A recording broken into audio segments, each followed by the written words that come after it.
All of you, please be seated so that we can start our session. That is the Breakaway Session 7. So I hope you have all enjoyed your tea.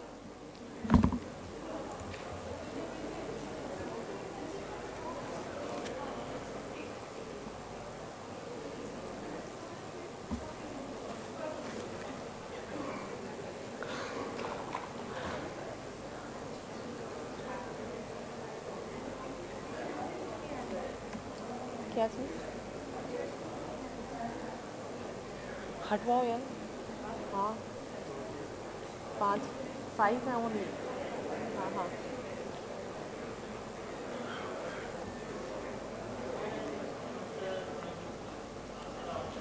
Then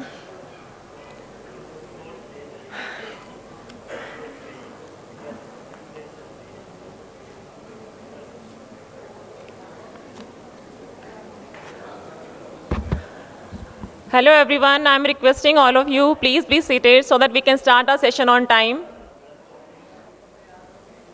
The session is about wash and climate financing, unlocking opportunities for creating the value. We are going to begin with the lead presentation. The presentation is about climate change challenges and opportunities for MFIs and MSMEs in wash. That will be presented by Mr. Shubham Sodhani from that KPMG, he is manager for KPMG. And after that, we will have the panel discussion, which will be organized by our esteemed panelists. So before going to invite the panelists, I just invite Mr. Shubham Sodhani for the presentation.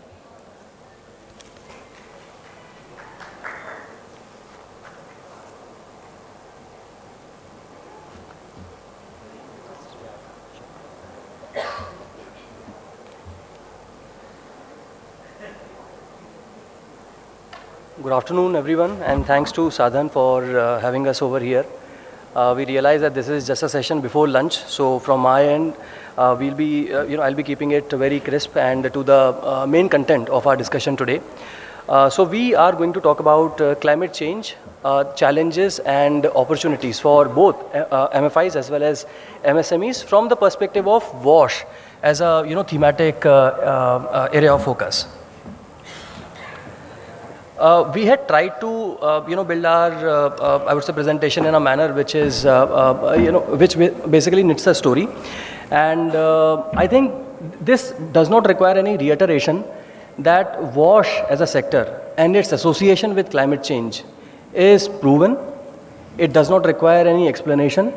And in my understanding, if there is one sector which has huge potential when it comes to, I would say climate change, both adaptation mechanisms as well as mitigation mechanisms, it is WASH.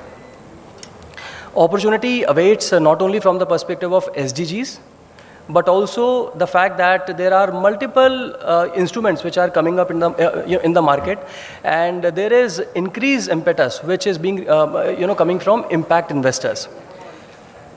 So what we did was we tried to understand in a holistic perspective as to what is the status of ecosystem and how climate change and WASH presents opportunities, albeit challenges, and how the challenges can be mitigated. So we would be largely focused with this kind of agenda, and I shall be extremely pleased to hear any questions or queries you have in this. So something which was discussed from the macro perspective, this particular slide in front of you right now talks about the fact that climate change and WASH are intrinsic, they are integral, and maybe I'll spend more time on this particular approach and methodology which we had followed, just to give you a understanding of, I would say, the robustness of the study and the fact that how it was inclusive. We interacted with the MFI borrowers, and we covered close to 600 plus of them because they are the center of MFI ecosystem. And they are unfortunately the ones who are often not heard, when it comes to these public discourses. So these were the ones who our core team actually went to the ground, took their perspective, understood from them the challenges and how they feel about the impact of climate change and the unfelt need which they have with regards to WASH.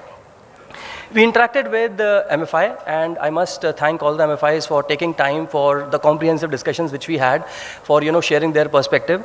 We also interacted with MSMEs, in WASH segment about the challenges which they face, about the opportunities which they realize they have, and so on and so forth. Then we also had a detailed, I would say, interactions with institutional stakeholders, and thanks to NABARD for also being one of the stakeholders for sharing their perspective on the subject. We also interacted with various think tanks, then government institution.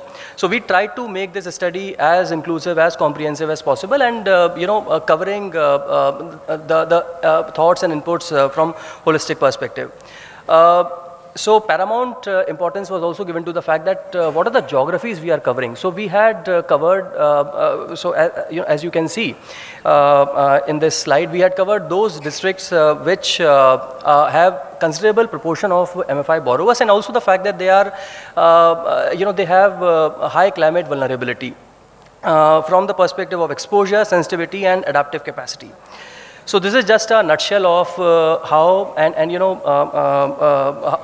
basically the scope of our methodology. So climate change and its impact. Now, if you hear from the perspective of borrowers, they might not know what climate change is, to be very frank. But if you sit with them, if you hear them, and if you attempt to understand their perspective as to what are the impacts of climate change, so many of them, in fact, 82% of them told us that they indeed face the impact of climate change. So for climate change, impacts could be increased incidence of floods, drought, or for that matter, increased temperature, which is affecting their crops and their microeconomy. At least half of them, or 46% of them to be precise, they told that their water infrastructure was actually damaged because of climate change. And we need to understand that this 46% is a conservative estimate. Reason being, they told us that about the water infrastructure which had already damaged. Now, as we know, climate change impact are getting more and more acute every passing day. So this particular proportion could possibly very well increase. So this 46% which we are talking about is right now just the conservative estimate of what we heard and got to understand from borrowers. And talking about sanitation, then close to 13% also did mention that their infrastructure was damaged. So how it has started to impact MFI ecosystem per se. This is what is being presented right now, and quite important insights from the perspective of borrowers. They have witnessed reduction in their income, then deterioration in their health because of the fact that waterborne diseases have increased, their ability to cope with increased temperatures have come down, and this indeed has an implication on issues like heat stroke and so on and so forth. Then destruction of their property, which results in direct physical damage, and thereby diversion of limited assets which they have towards tackling the issue of physical damage of the property, so on and so forth. Most of the impact which they feel and the fact that MFIs are into this particular domain is felt on agriculture, and it has ramifications across. So it cascades across the ecosystem, and it not only impacts the income and other issues, but if I talk about from the perspective of MFIs and the ecosystem as such, and why this these findings have to be taken seriously, is the fact that if their repayment capacity comes down because of climate change, then it is certainly a cause of concern for entire MFI ecosystem per se. MFIs also mentioned to us because they have also started to feel the impact of climate change on their overall portfolio, so on and so forth. So they they told us that their loan repayment cycles are getting affected, and also there are operational challenges which are coming in the way MFIs function. And just to give a very small anecdote, something which may be relatable to the stakeholders from MFIs, their operational costs have increased. And a very simple example is, suppose if there is a flood, then the way to approach gets inundated, and to go to the MFI borrower's household and collect the money, it actually takes more operational costs. So this is just one of the many anecdotes that the detailed report would of course follow, but just to share the crisp and brief findings. Now, where are the needs and opportunities? So if you see the ecosystem as such, it is not just a matter of opportunities. I think it is also a matter of needs. Because if you will see, most of the MFI borrowers, they are dependent on groundwater. And groundwater is one which is adversely impacted due to climate change. Both from the perspective of the fact that it is not getting replenished, and as it is getting over-extracted, then there is contamination in water. So this is what brings in the need for climate resilient wash products. And talking from the opportunity side and where the window of opportunities are from the perspective of promoting climate resilient wash products, 50% of the MFI borrowers told and acknowledged that the water which they have is not good in quality. So I'll not go in the specific as to how they relate quality in the interest of time. And so this presents one opportunity for those organizations which are working in climate resilient wash products. Another is very few of them, despite knowing the fact that their water is not good in quality, they treat their water. So here is another, I would say, pillar of opportunity for organizations into climate resilient wash products. And as we discussed earlier, 46% also did mention that their water infrastructure was damaged, and this proportion might increase in times to come. So these are some of the areas which really point towards the opportunities and huge potential which the sector holds. Now coming to the challenges. So while opportunities are there, but there are plethora of challenges which is faced by MFIs and MSMEs in this particular space. First and foremost is about the prioritization. So wash is yet to be given a priority, in the same lens as livelihood income or income generating activities per se. And MFIs indeed face financial constraints, due to which they are possibly constrained by themselves in terms of promoting wash products or having wash products in their kitty. Then they reported to us that while there are institutional mechanisms, but when it comes to realizing these institutional mechanisms, there are several challenges which they have to face. So they approach the, I would say FIs and other institutions, but then there is a laundry list of requirement which is there for submission of various documents and multiple other requirements. So just to summarize some of the core challenges which are faced by MFIs. Now talking about the challenges which are faced by the MSMEs, first and foremost is lack of proper financing. I think this is one area which was a unanimous opinion of the stakeholders who we interacted with, and also what we could gather from secondary research. Then there is lack of awareness and sensitization even now.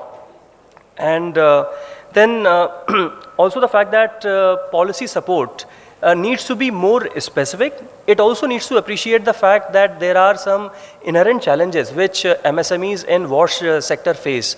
And this is something which is possibly the need of hour if the opportunities have to be realized and converted into business propositions. So this is what emerged from the ground.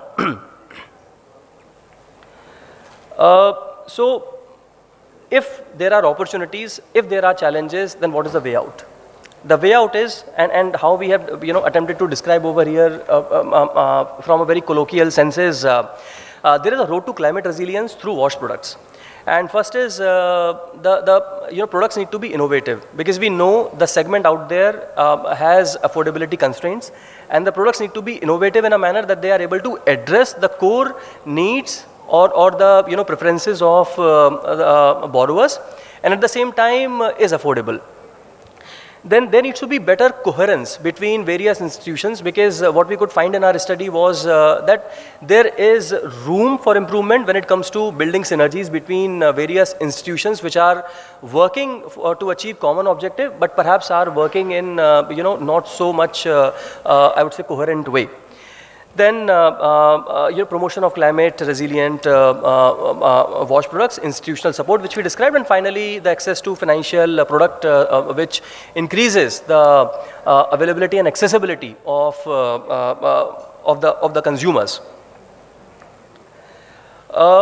So from the study, and in the interest of time, we are not presenting the entire gamut of financial instruments and products which we could get from our research, but certainly some of it is about.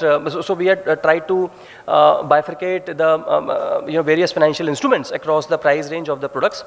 So I may not spend much time over here because this is something which the audience over here is already aware of. Maybe I'll go to this slide.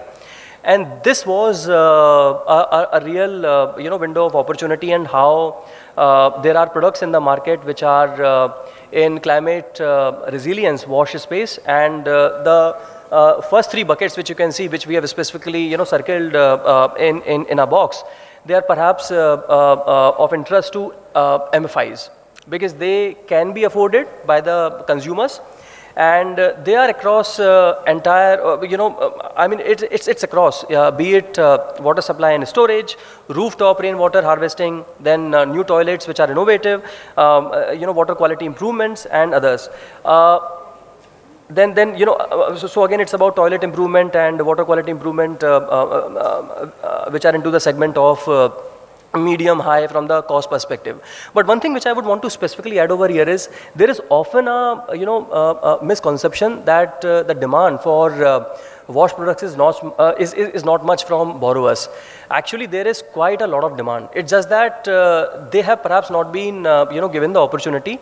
But in case if there are appropriate financial instruments and better synergy available, then just to name a few, these are the products which can be focused. And this particular list is dynamic in nature. As we speak, innovation is taking place, and we were so fortunate to interact with some of the MSMEs who have really the vision to promote such products for mutual I would say win-win scenario. Another important aspect of WASH, something which I mentioned earlier, was that if there is one sector which specifically addresses the issue of climate mitigation as well as adaptation, it is WASH.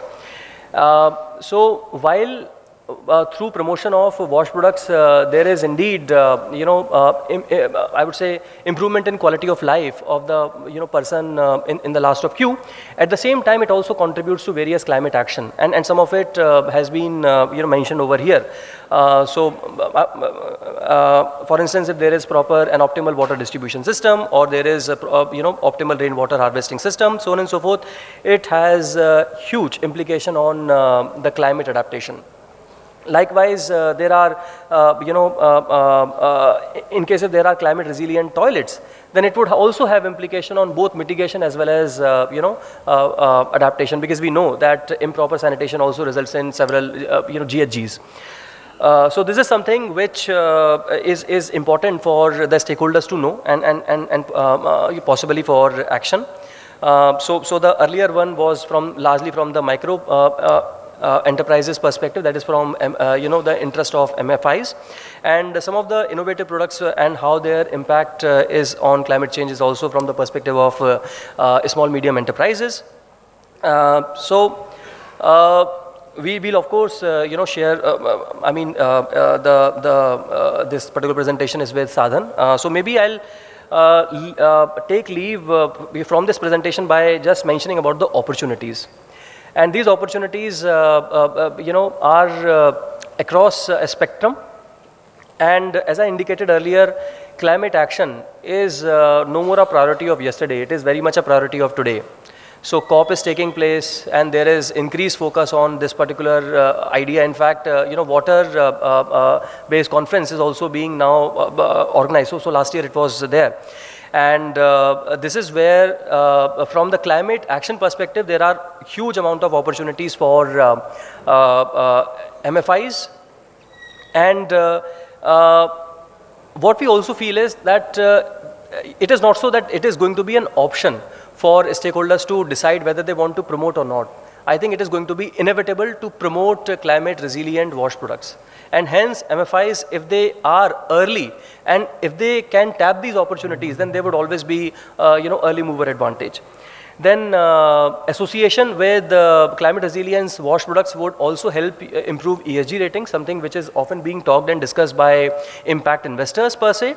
and it can also potentially, open the new stream of finance from the perspective of green bond, social bond, and carbon credit, something which is area which is developing and has not saturated yet, but yes, it has huge potential when it comes to the sector.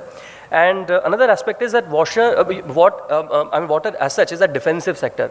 So, it is not pro-cyclical to the economy largely. So, any investment which is made is also, would also provide some kind of hedge in the time of uncertainties. Opportunities for MSMEs. So, there is increased awareness, not just in urban areas, but also in rural areas. And because they know that, the impact is being felt. And there is emerging a stream of finance, specifically ESG, CSR, because WASH is appropriately covered in Section 7 of the CSR Act, and this is one area. And then emerging stream of finance is social stock exchange.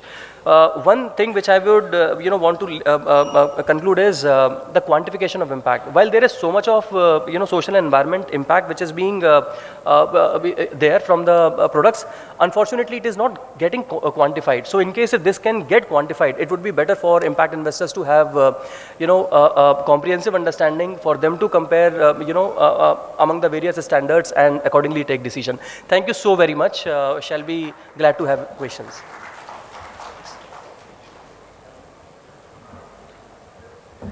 Thank you, Shubham, for the presentation.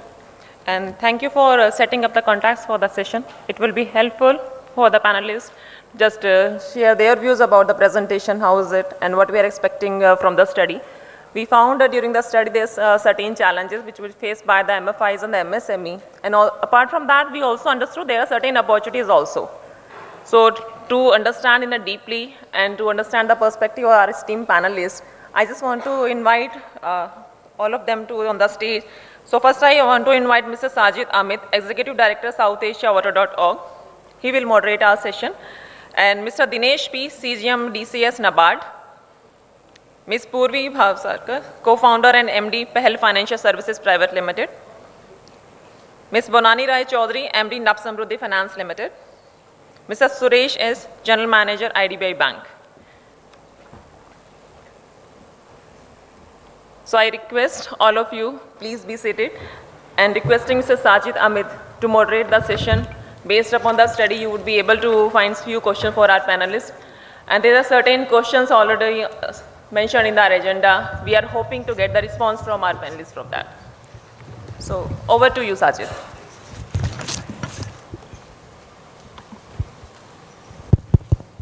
Thank you. Let me begin by saying how happy I feel to see such a full house. As Manoj and I were discussing, it's very encouraging to see this sort of a turnout. It's almost a full house to discuss a matter that's, of course, very close to my heart and collective hearts of all stakeholders here, which is water and sanitation financing. This panel, however, has a focus on the nexus between WASH financing and climate financing. So without further ado, I'll just quickly first talk about the context within which we want to have this discussion, a bit about what we do in the realm of WASH and climate, and then I'll just jump right into the panel discussions. We'll do 2 rounds of questions for each panelist. To talk a bit about our position and who we are, so of course we are water.org, which is evident. So we have over time reached about 50 million people globally with access to safe water and safely managed sanitation. A huge part of our achievements and milestones has actually happened in India. In India, we have reached, till date, 24 million people and deployed around $1 billion of capital. So this is mostly through MFIs, FIs at large, banks, SHPIs. And MFI, of course, is a huge sector in India, as will be known to you. There's 3.5 lakh crores in assets under management, of which a very small portion is WASH. There's, of course, a large number of borrowers. There are, I think, close to 7 crore borrowers and 8 crore SHG members in India who are eligible borrowers for WASH. So it's a large market that I think we're beginning to tap, we're beginning to access. So it's exciting times. Now, where climate has come in is our understanding over time as we have done work in WASH has been that, and to quote another analogy, if climate change is a shark, WASH is the teeth of the shark. So a lot of people experience climate change in our part of the world through water and sanitation, either through disrupted supply of water, poor quality of water, damaged sanitation infrastructure, and what have you. Irregular rainfall patterns, droughts, etc. So climate change is intrinsic to our efforts to promote water sanitation financing. So in that sort of context, I have with myself some key stakeholders and leaders in their respective fields who will talk about this nexus of climate change and WASH and how we can further climate resilient WASH financing. So I have with myself to my right, Ms. Bonani Roychoudhury, Managing Director, NABSAMRUDDHI Finance Limited. I have to my right also Mr. Suresh S., General Manager, IDBI Bank. And to my left, I have Mr. Dinesh P., Chief General Manager, Department of Climate Action and Sustainability, NABARD. And of course, last but not the least, I have Ms. Purvi Bhavsar, Co-Founder and Managing Director, Pahal Financial Services Limited. I would request panelists to say a bit about themselves if you feel like, and then maybe address the question. So if I may start with Bonani ma'am. Ma'am, you've been a great champion of the sector. You've personally and also professionally contributed immensely to the WASH sector. And we've seen the inauguration of your climate program yesterday, so we're very excited. Congratulations. Ma'am, let's just start by, if you will, by casting a wide net on the importance of WASH financing, because a lot of people here are MFI practitioners, perhaps not all of whom are yet versed with the importance of WASH, and then we can segue into climate. Over to you, ma'am. Thank you, Sajid. Thanks for the introduction. And of course, water.org always have been so supportive of our efforts. So we are always grateful. And thanks to all our MFI partners who happen to be here today. And of course, yes, where it comes to WASH, it is regarded as a non-income generating loan by MFIs as well as all NBFCs, because in the short term, we cannot see the return. Right? In the short term, except for a few activities like piped water connection, we have seen the return even in the short run, because it spares time for the women to take up income generating activities. But in the long term, WASH is something which is very critical. And why? Because for any financial institution, and MFI especially, it is the sustainability of the real sector that ensures their sustainability and their growth, right? So the real sector here is marginalized India. Right? We work with marginalized India. And if they have to sustain, if their incomes have to increase, then one of the critical factors is their health and well-being. And what supports health and well-being but WASH? Why? Because World Health Organization and UN studies have flagged that unsafe water and sanitation cause an estimated 1.6 million deaths every year, and that's death. Diseases will be much, much more, and that is worldwide. But in developing countries, water-related causes contribute to more than 80% of the deaths and diseases, and India is a developing country. So if we can take care of WASH today, we take care of health today, and tomorrow it is the real incomes, the net disposable incomes, because there is more productivity, less of work days lost because of health issues, less health expenses, which are very substantial at the ground level. All these, when we put it in a picture together, we realize how critical WASH is for MFI and their end borrowers. In fact, in NABSAMRUDDHI, we have realized this, and we have been championing, like Sajid said, WASH lending, especially over the last 2 years. We have supported 25 NBFC partners, FI partners, through wash loans, 250 crore of wash loans were deployed with technical support from water.org. Sa-Dhan is a key stakeholder, and with special concessionary refinance from NABARD, we have provided concessional refinance, blended finance, and of course SWASH securitization. And now we may go into co-lending soon. We have also been doing a lot of education and awareness which is necessary. In fact, we have extensively contributed to the KPMG study which was presented today. So it's very important we realize the criticality. Our partners have started realizing the criticality, and for the end borrowers, we have already seen the responses from the KPMG study. I think that answers the question. Thank you, ma'am. Thank you very much. We'll return to you. If I may now turn to my left to Purvi, who's also been a very important ally for us. Pahal Financial Services has recently received a $5 million loan from Water Equity, and in addition to managing Pahal Financial Services, Purvi is of course a very prolific writer. So Purvi, from your vantage point, what I would love to sort of find out from you, and I'm hoping that this will also be of interest to the audience, is the productization of it all, right? Because what does a WASH or climate resilient WASH program look like? How would you suggest or recommend to MFI leaders here, to think through this sort of nexus that can be productized? And any other thoughts you have with regard to the challenges to, adaptation or adoption of these products? Thank you, Sajid. Thank you, Water.org, for the opportunity and a very strong partnership. They have always been around. Thank you, Bonani ma'am. You have also been a big supporter of this WASH initiative for Pahal and for us. I was looking at this KPMG presentation, and one thing that stuck to me was, where he mentioned that the demand for WASH product is not coming much. That's what most partners are saying, or that's what the research says. And here I think I represent the field or the borrower, because we are so closely connected and we are so closely working with the borrowers.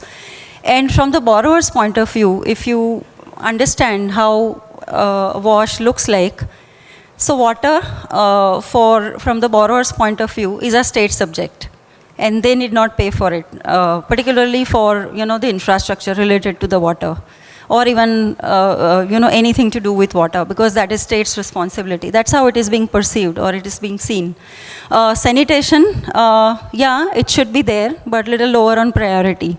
Major focus is on earning the livelihood and solving the day-to-day issues, so sanitation takes a backseat. And hygiene, what is that? So there is no awareness about the very basic hygiene-related things. So that's typically how a microfinance borrower looks at, WASH. And that's where there is a challenge on, telling customers that we can also fund for WASH. And when I was looking at some data, I think globally, water is one thing which is, the private financing is less than 10% versus, the kind of investment like 87% in telecom and 45% in power. Water, I think globally is always considered as a state responsibility. So not very many private funding has come. And that's how typically everybody is looking at the subject.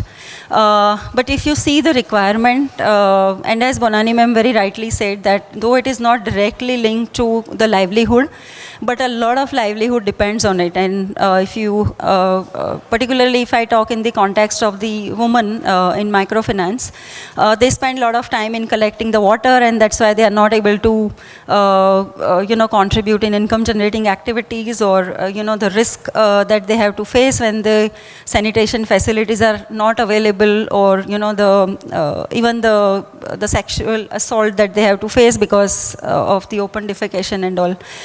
So I think the opportunity in the sector is enough, but we have just started talking about it. And we still need a lot of awareness, particularly starting from the financial institutions like us, who can understand that there is a huge market, and even if you look at it pure in a professional, or even if you don't look at the social impact aspect, this is a huge opportunity. I think 130 billion, somebody says 200 billion, but I think it's a huge market for anybody to look at, and surely this market cannot be ignored. So whosoever is sitting in this room and are in position, who can influence, who can do this, I think this is, WASH is a product to do, because essentially we are a social impact sector. We are working with women, and they are the ones who are very badly impacted in the absence of this. And the opportunity is big enough. I hope that answers. Yes, it does, Purvi. Thank you. And something you mentioned that I was remiss in mentioning is the size of the market, because the financing gap, as you said, is huge. Apparently, according to a Stand Chart report, the Stand Chart 2030 Sustainability Report, the financing gap in India alone is $200 billion. To put that into context, that's bigger than the GDP of 121 countries. So that's the market. I mean, pure and simple, if you want to approach it from a business perspective. So with that, I would like to turn to Dinesh, sir. Sir, NABARD, of course, has an 800 crore WASH refinancing scheme, and there is now this Department of Climate Action and Sustainability, which we'd love to hear about. I'm also really yearning to, if possible, talk to you about the 1,000 crore social bond, but maybe we can start with the department first and what the broad mandate and ambit of this department is, and what is your vision for the department and how WASH financing might fit into this.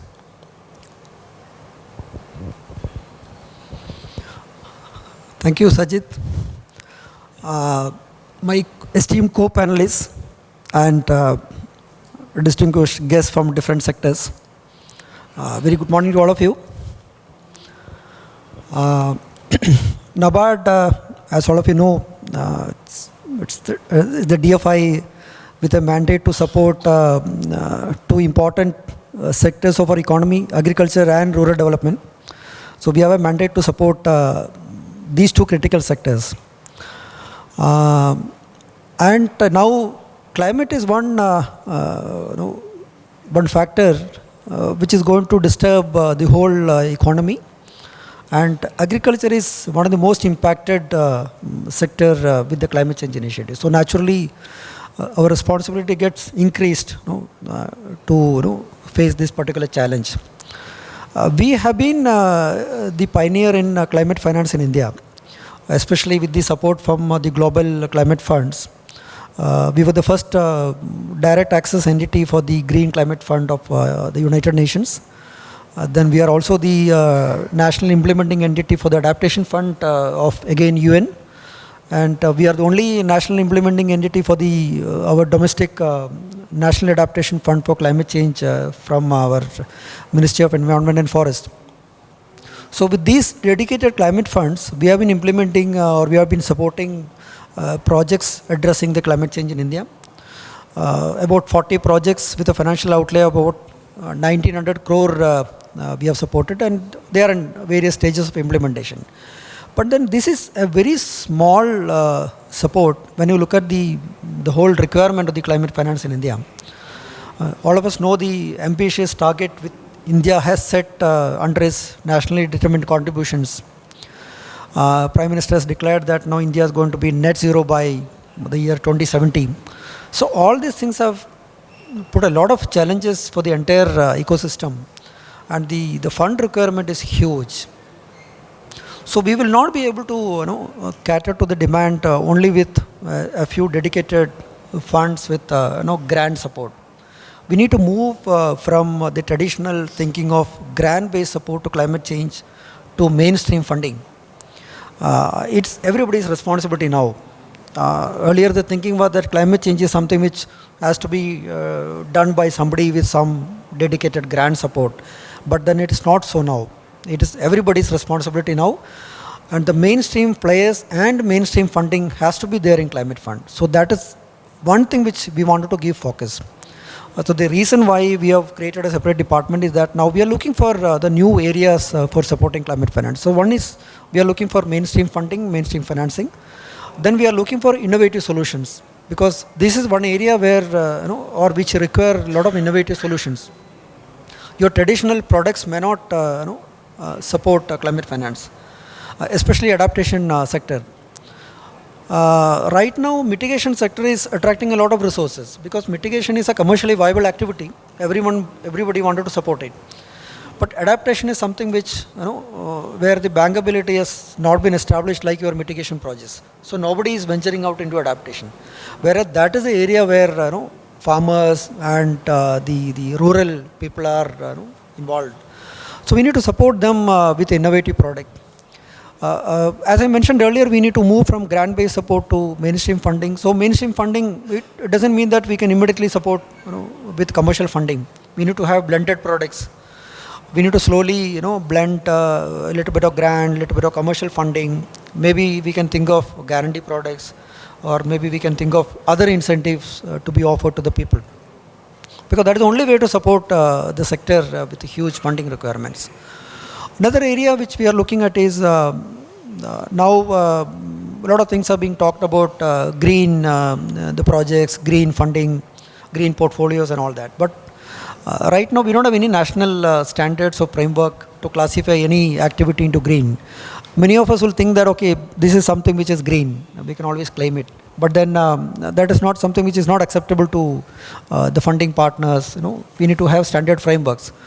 The central government is in the process of coming up with the national guidelines, but right now we have a lot of global standards in classifying green products. So we are at NABARD, we are also trying to have a green taxonomy for our internal the use, which will enable us to classify the activities into green, which will again help us in mobilizing funds from the market through green bonds.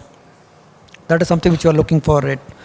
Then another thing which we are looking for is we need to have products in the climate finance scenario, especially for supporting farmers. Now, it's very easy to tell farmers that, okay, you need to move from traditional agriculture to climate smart agriculture. Agriculture, again, livestock, we can tell them, okay, you should move towards climate smart dairy. But then what are the incentives for them? So we need to think about products which will offer them incentives in the form of, say, could be subsidy, it could be interest subvention. If suppose they achieve a particular KPI, then we can offer them interest subvention. Now carbon credit market is again evolving. In India it has not been well established, but then government is working, we are also partnering with them to come out with the voluntary carbon market framework for agriculture in India. And you all would have seen the Ministry of Environment and Forest has come out with the guidelines for green credit in India. So all these things are now evolving, which will act as a sort of incentive for everybody to move into adopting climate smart practices. So we wanted to be a sort of an agency which will come out of the frameworks, support the government, and be a major player in supporting all these climate finance. So this is one of the major objectives why we wanted to have a separate department which will give focused attention to all these initiatives. So that's how we have now started our functioning. Thank you. Thank you, sir. Wish you an auspicious journey ahead with the department. If I may turn to Suresh ji. So we were discussing in the morning your open network for digital commerce, something we were very excited about, and its implications for particularly MSME financing. So I guess what I would like to know, sir, is what scope do you see for that being able to finance water sanitation based as MSMEs, which are often not very large, they often have smaller ticket sizes and needs, and it's often very difficult to finance them, right? But a lot of them service a very important role and even have businesses that are viable. So how do you see this ONDC working out in that sort of sense? Yeah. Good afternoon to everyone. At the outset, I express my sincere thanks to Sa-Dhan and organizer Mr. Sajid for providing me this opportunity. Okay. See, before start, let me begin with my small story or introduction. See, I started fortunate enough to be there in MFI sector for more than 2.5 decades. Okay. Let me begin with one small incident, because before joining IDBI, I was with Indian Bank. So this I was telling in the way back in 2007-8. Okay. So everyone knows Indian Bank is the pioneer in SHG lending, who are the people who introduced the self-help group concept in India in association with NABARD. So 2007, our Indian Bank has started an exclusive branch for self-help groups. Okay. So that time I was not that part of that branch, but I was looking at different location. It given me a trigger. Arey, kya, what?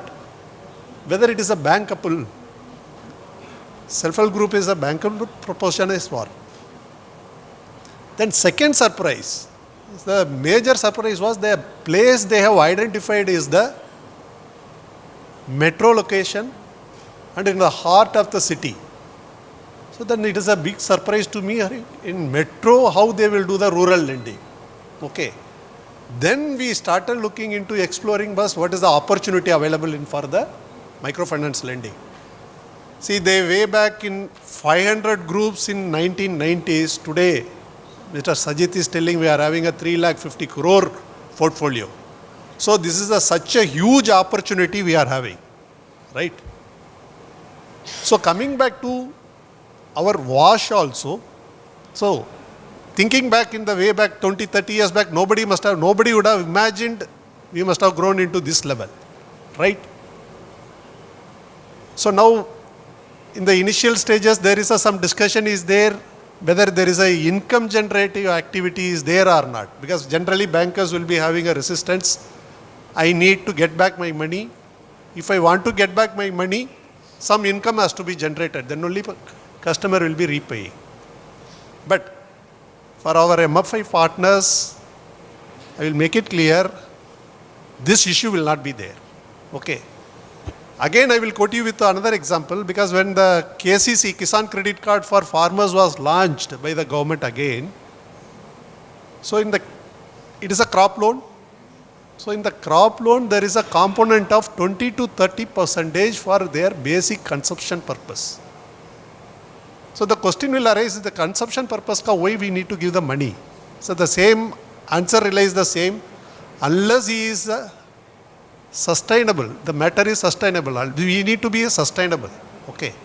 So in the wash also, though it is for a small micro loans, but for spending an hour for bringing a water from faraway places, or due to absence of hygienic measures, if he is keeping away for the work, my entire repayment will be stopped. Okay. So there is a very good scope for wash. Okay. Now, thanks to RBI, thanks to regulators, now it has been included in the priority sector tag under the social infra.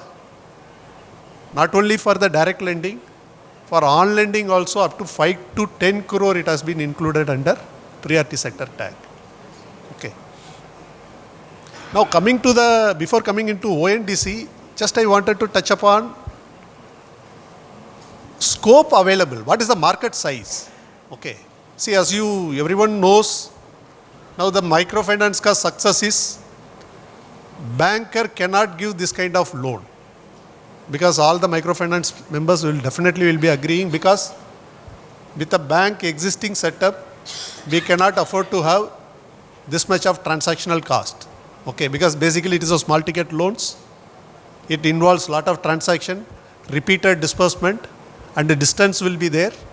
And this cannot be afforded by the bank. That's why MFI partners are there. Similar manner in wash section also, only it has to happen through MFI only. Okay, this is a bankable proposition. Now, Swachh Bharat mission, 1 is already over, 2 is going on. The market size, as per the government estimate, is just direct lending itself, they need 95,000 crore. Okay. So then you imagine this 95,000 crore has to flow through MFI sectors only.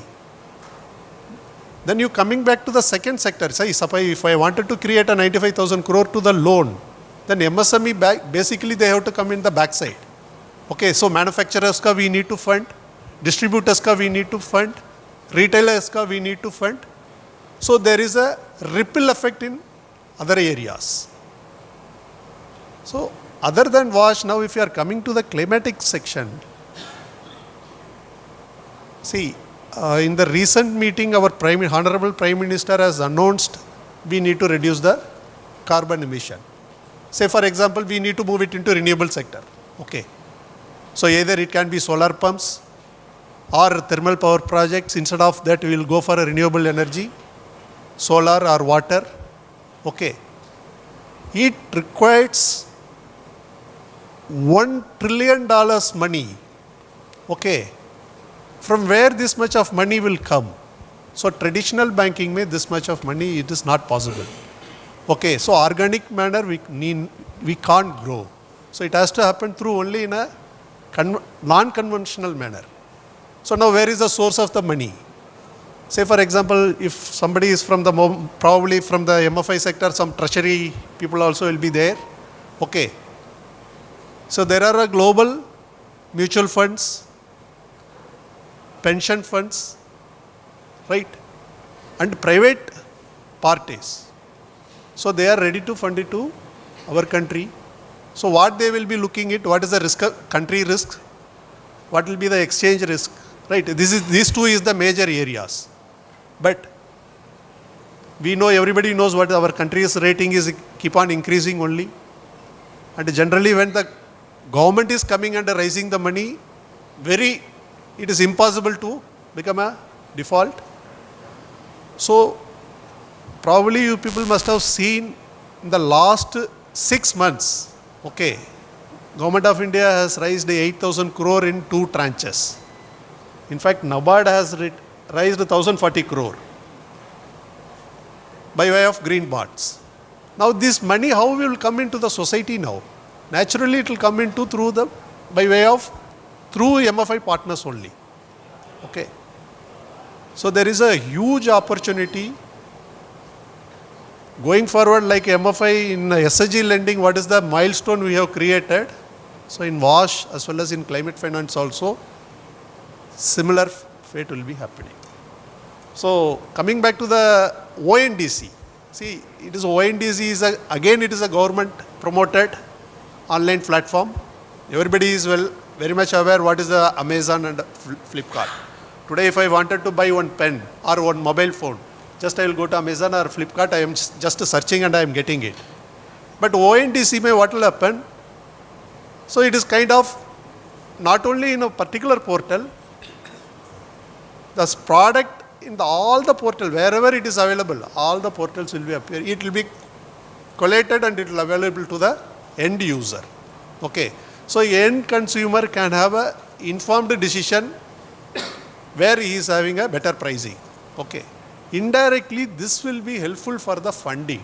Okay. So now when it goes for, especially after GST implementation, especially madam will be agreeing, okay, entire lending is based on digital only. We don't have any manual intervention.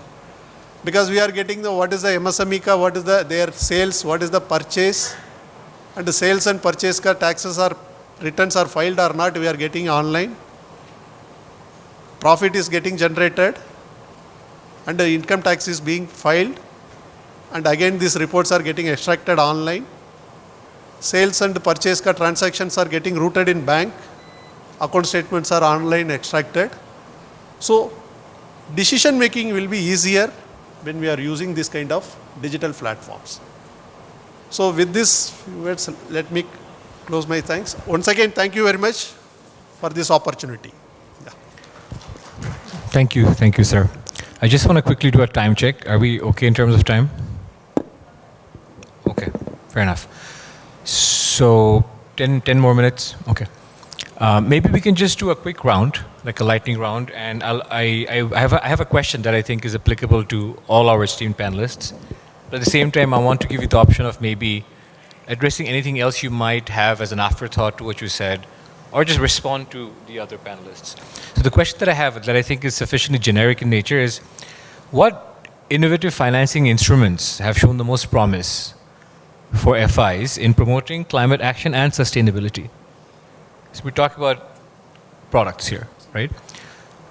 If I may start with Purvi, if you don't mind. So we have piloted a couple of products which I think which may be very interesting for people to know.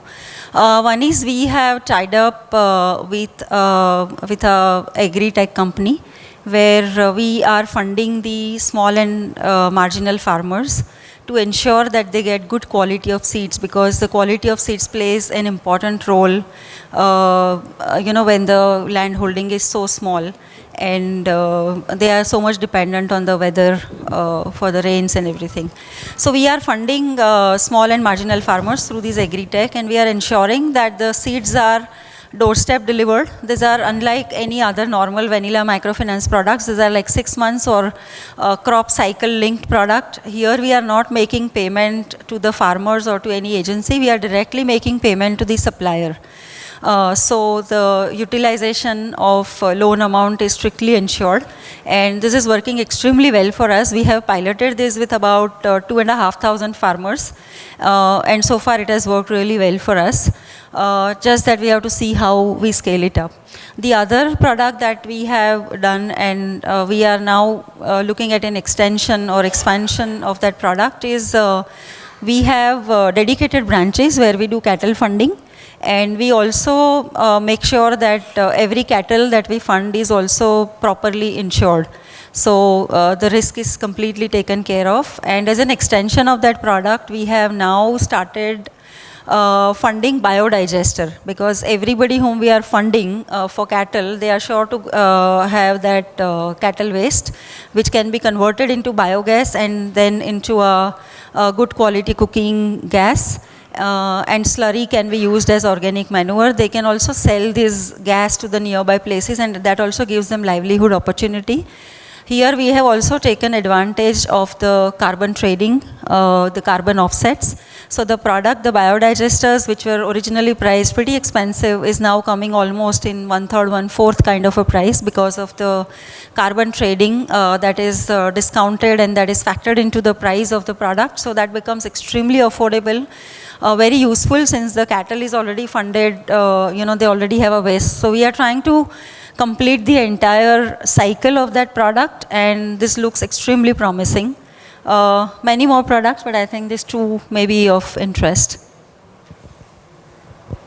Thank you, Purvi.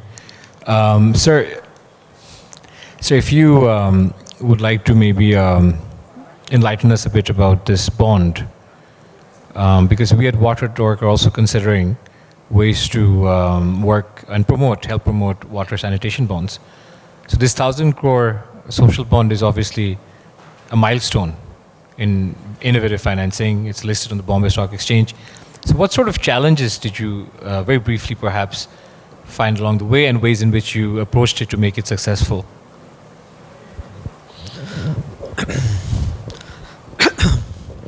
Yeah, I think this is the first time Indian capital market, the social bonds have been floated, and then we could get the investor support for that.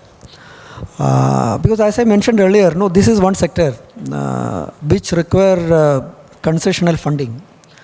So we were looking for the investor support, which will get us funds at a slightly lower yield, compared to your normal vanilla bonds in the market.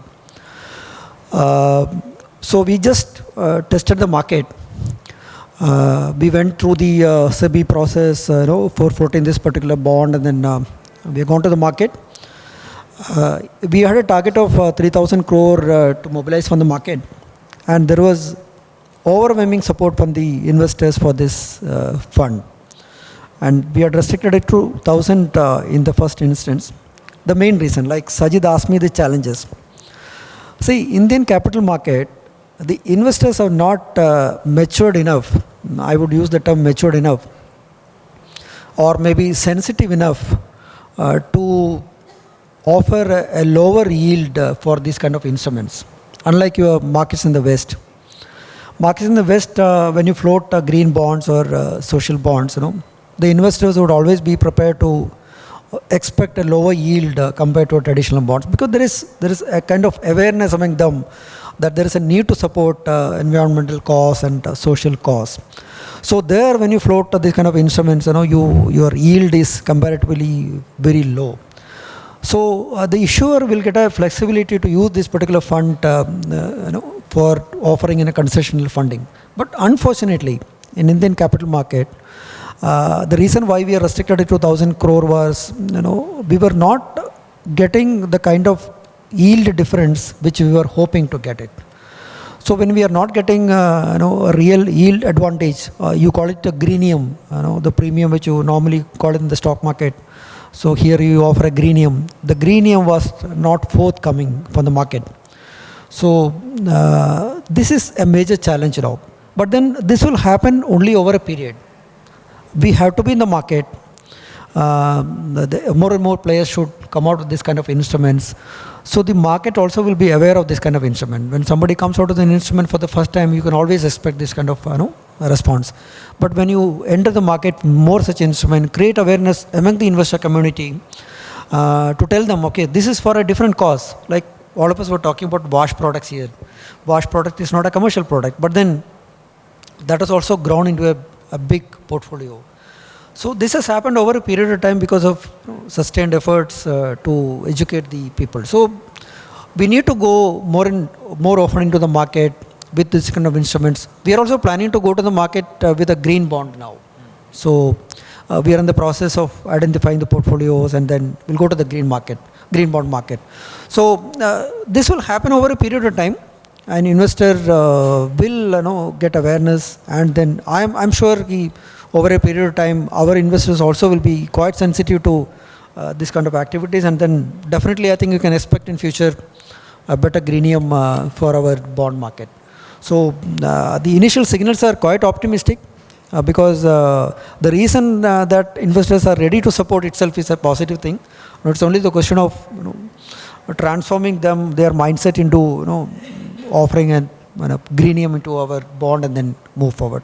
So definitely I think this is going to be a positive step. I think we are there in the market for more such bonds issues. Thank you. Thank you, sir. That was very interesting. And I think hopefully this helps pave the way for future water sanitation bonds. And, ma'am, this question was actually something you and I were discussing, innovative climate-linked products. So would you take us through your thoughts on this? Right, yeah. So basically, when we look at, like here, the subject is climate change and wash and the nexus, like you mentioned. And the nexus is very obvious. It was also discussed during the presentation that was made by KPMG.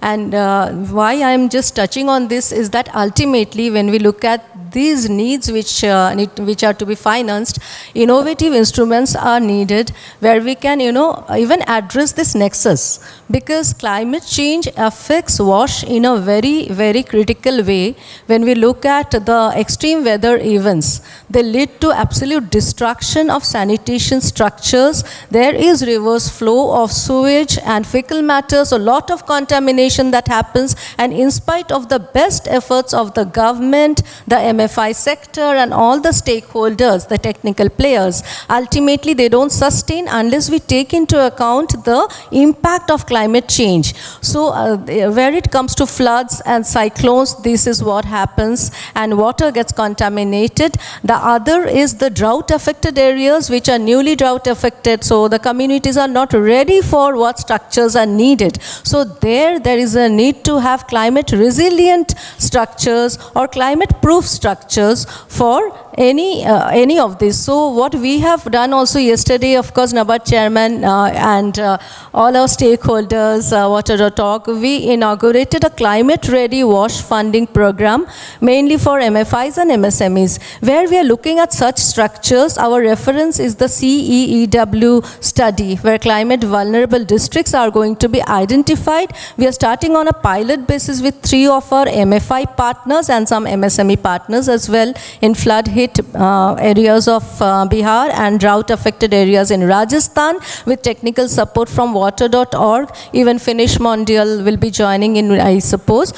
So, and here, of course, what matters is what are the structures and how are we going to finance them? Because when we look at all the instruments, and Dinesh was mentioning a lot of these, where it comes to structured finance, guaranteed products, then incentives, subsidized loans, subvented products. Everything is important both at the B2B level, that when we are financing an MFI, the cost of the MFI has to be low, because ultimately there is an additional cost of engaging dedicated personnel for this. MFI, doing MF business is like, it's now done, right? They don't need to engage. Here there is an additional cost. So whatever we look at, even green bonds, green deposits, where IOSCO guidelines are followed, out of wash only waste management is concerned, so there is a need for policy advocacy there as well. But otherwise, we have found that blended finance really works well. Why? We can give a concessional kind of a debt, a plain vanilla debt, or we can do green securitization, which we have done extensively with Pahal. We have picked up a lot of their wash loans, and of course we can do a lot of other products. But where it comes to the cost and the risk mitigation, what we do is, with our concessional finance, there is a pro bono technical support coming from water.org or other stakeholders, so that cost is mitigated. The cost of the dedicated personnel, the technical knowledge, the capacity building, the awareness generation, all this gets mitigated when this support comes.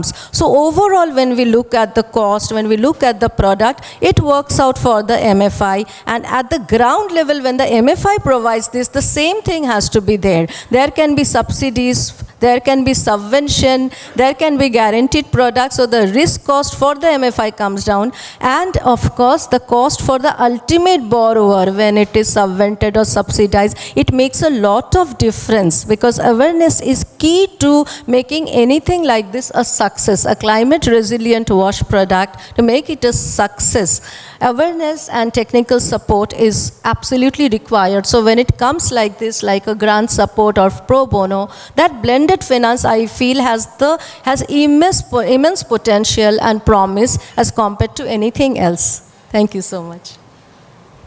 Thank you, ma'am. Suresh, any final words from you? Or maybe we were discussing the SEBI stipulations for, sustainable reporting, which is a step up from CSR. So if you think that will play out into climate financing or wash financing or both. Yeah. Two more points I wanted to add as a part of risk mitigants. What it comes to my mind was, say for example, agriculture infra fund. So where government is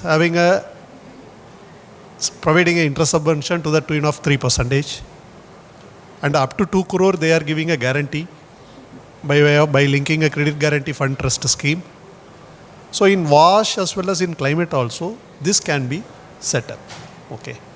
So either whenever the MFI is taking a loan for their on lending, we can insist for a sovereign lending guarantee, or they can set up one more trust like a CGTMSC. They can exclusive trust can be set up for this WASH and climatic finance also. Okay. Now coming to our SEBI sustainable report, see, because it is there for last almost more than a decade. Initially it started with the top 100 companies. Now last year they made it for a minimum 1,000 top listed companies. They made it mandatorily. Okay. See, as a banker, as a lender, we are also very cautious. Okay. Say for example, we will quote you some 2-3 examples, like a Bhopal gas tragedy. And a few years back, there is a Nestle, everybody must have heard, in the Maggi May there is a contamination. And right now in Delhi, you see, there is no corona, but there is a lockdown is there for the schools, government offices, because of the pollution. Okay. So when we are lending, we need to be little cautious. So not only for my finance or not only for my income, whether I am adding any value to my social concern also. Definitely we banks are taking care, sir, with the support of SEBI.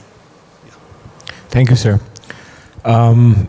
We are almost at the end of this session, but before we move into maybe a brief Q&A with the audience, Bonani ma'am has a couple of minutes she requested just to make an announcement. So over to you, ma'am. Yes, this is just to, like we have a release here because NABSAMRUDDHI, our focus segment, our focus area is green and wellness finance. WASH is a champion segment under that. So we have a brochure and this we do again through blended finance because NABARD gives some grant, there are grants from others, whereas the WASH is covered by water.org and others. So we just request the panelists to release this brochure we have brought out on our focus segments, that is green and wellness finance, fabrics and textiles and handicrafts, all aligned to microfinance institutions and what they do. Thank you so much. And after that, we had organized a quiz at our booth number 8 to generate awareness on WASH lending. So there are 2 winners. So we would like to just give away the prizes. That I'll request Manoj, if you can please help us out because this is on WASH. Manoj Gulati, Regional Director, water.org.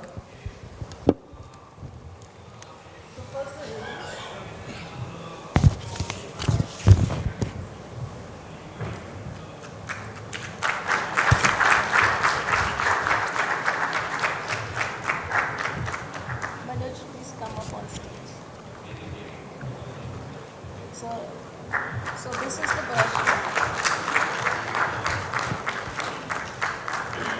Thank you so much. The brochure is available and our booth there is the QR code also.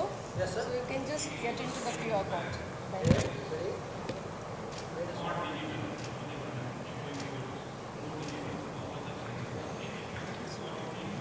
Thank you. And now the prizes. Yeah, Mr. Manoj Gulati, request NABSAMRUDDHI team to please facilitate this. So the prizes for the quiz, there are 2 prizes. Both have scored same, 9 out of 10, I would say 90% score. So one is Mr. Nitesh Sinha. Nitesh Sinha from Swasti. Are you there? Please come. Congratulations, because it was a very, very specialized kind of a quiz. So amazing. Hats off to you. Please come, Nitish, quickly. Come and take the prize. And the second winner is Mr. Subrat Sabyasachi Roy from Annapurna Finance. Both of them are our WASH partners. One in term loan, one is the securitization. Please.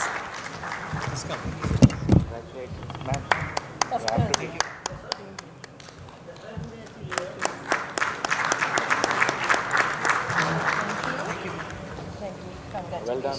Well done. He's from Annapurna. Yes. Congratulations.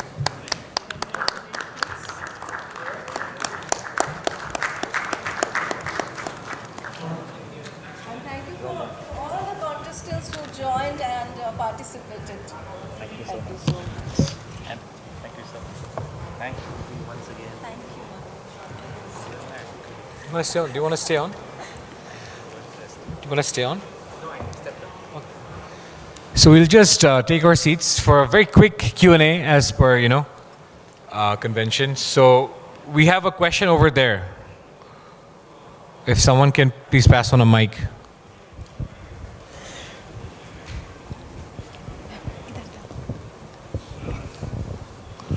Hi, sir. My question is to Suresh, sir. IDBI has been always a catalyst in doing industrial debt financing and other formats of financing. So my question is on the concept of social debt syndication. Okay. Wherein now what we see is that MSMEs are one of the critical players in creating a change in how we see the WASH sector. Now, the MSMEs being of smaller ticket size as on date, most of them are single banking institution or might be a multiple banking. They have never touched a consortium banking level. Yeah. Whereas, and again, when they approach a banker, again, it comes to this question, who will underwrite the entity first? So, a concept of now in the market you have the concept of a pool loan issuance, wherein you make a pool of MSME loans into a bucket and then investors come into the picture. It gives the help of sharing the credit underwriting, and it's a way of syndication. Yes. So this being a social cause and there is a requirement of social debt syndication, what are your thoughts on setting up a desk in that direction? Yeah, Oh, that's it. yeah. See, already this space is growing like anything. Okay. Everybody knows earlier it was a direct lending to MFIs or MSMEs. Then later it moved into on lending. So now syndication we are doing. Okay. Number one. Number two, we started doing a co-lending activities. Right. So which is the beneficial to both of us, because the loans books will directly, it will come into bank's book. Instead of your balance sheet, it will come into bank's balance sheet. So it is a kind of a business correspondent model only. So you can facilitate, and certain ratios we can share the books. And second thing, mostly when it comes into the MSME funding, as I said earlier, 100% it is getting moved into digital lending. Okay. See, in the maybe 5-6 years back or before implementation of GST, most of the private sector banks are scary about MSME lending. They never used to come into MSME lending. But today, all the leading private sector banks, ICICI, HDFC, they are having a more than 45% share in the MSME business. So going forward, as a market, it is a very good for the players. Okay. So this is from my side.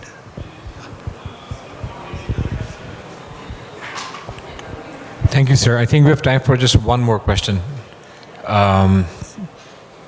We have one hand here.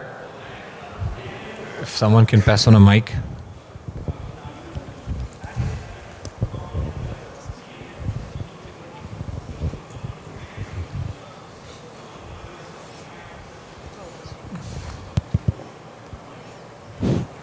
Thank you very much. I think it's a great discussion, and all the panelists that what you have mentioned. As a MFI organization from Bangladesh, we have experienced numbers of challenges as well as the opportunities also, definitely. But main issue what we have seen at the ground, that issue of the interest rate of the getting from the microfinance institutions for water and sanitation purposes. Because mostly the question has come up that it's not getting out of any benefit, the financial benefit by giving the financial loan from the MFI. That Bonani, the mentioning that how it has been blending with the microfinance institutions as well as the projects or programs. So my question is that how better we can include in the whole process, so that the microfinance organizations can create a demand creation among the borrowers, and borrowers can also come to the microfinance organizations, so that a win-win situation created at the ground. Thank you. Zubair, who was the question for? Anyone or? Okay. I think your voice was breaking. You can take this mic, or can someone pass on a mic to him? High cost of borrowing. Okay, as an impediment. Right. Right, yeah. You are from Bangladesh? Okay. So I can say in the Indian context, we are all very concerned about this, and there have been discussions in many of the panels and fora where water.org, and we have also organized a joint summit. So what we feel is that in India, we have a concept of priority sector lending.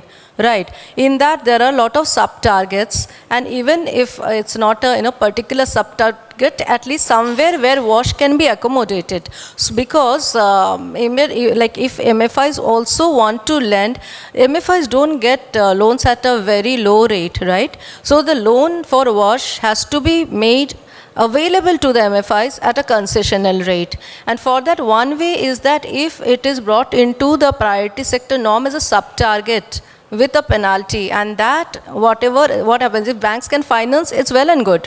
The cost goes down, right?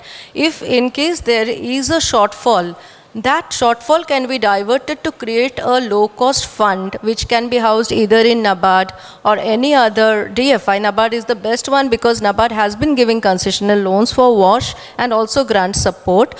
So which can be passed on to all MFIs, not only the best ones, the ones who are actually not best as in when we say there are certain bars, there are certain ratings. So instead of that, we say like it happened during COVID also, where NABARD was able to support all kind of ratings in MFI. So something like that, where it can be passed on to MFIs at a concessional rate, because no matter how much blending we do, ultimately the debt capital is coming at a high cost, and that has to be brought down. And of course, if debt is combined with grants, it can always help.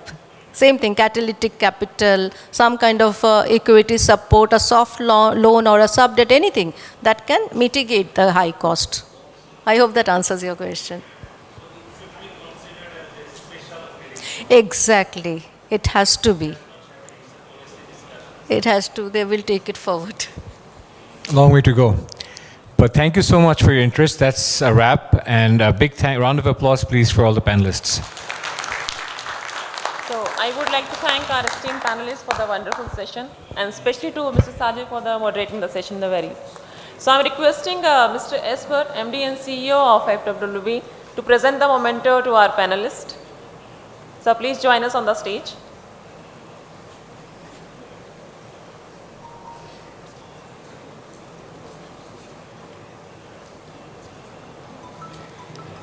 Requesting you to start with our moderator, Mrs. Sajid.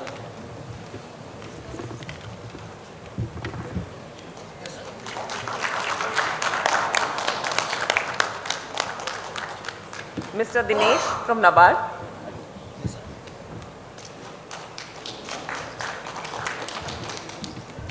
Mr. Dinesh from NABARD.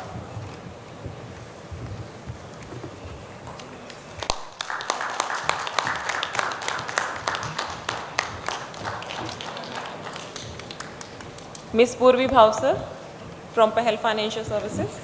Pleasure.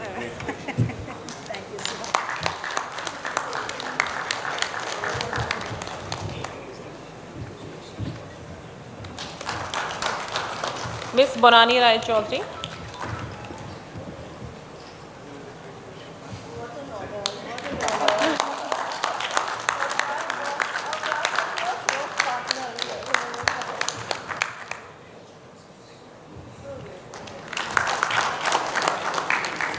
Mr. Suresh from IDBI Bank. And Mr. Shubham from the KPMG. I'm requesting you to also join us on the stage for the. I'm requesting all of you to please join us on the one group photograph. Please come forward for the photo.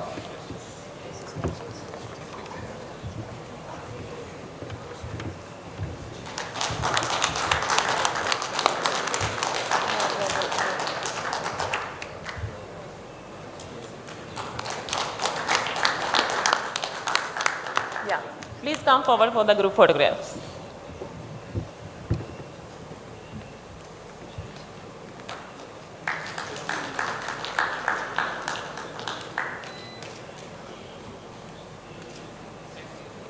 Thank you so much, sir. Now it's time for the lunch break, so I'm requesting all of you please join us on the lunch, and after that we will begin for our next session. The session will start at 2:45 in the main hall, so requesting all of you to please join us there. Thank you so much.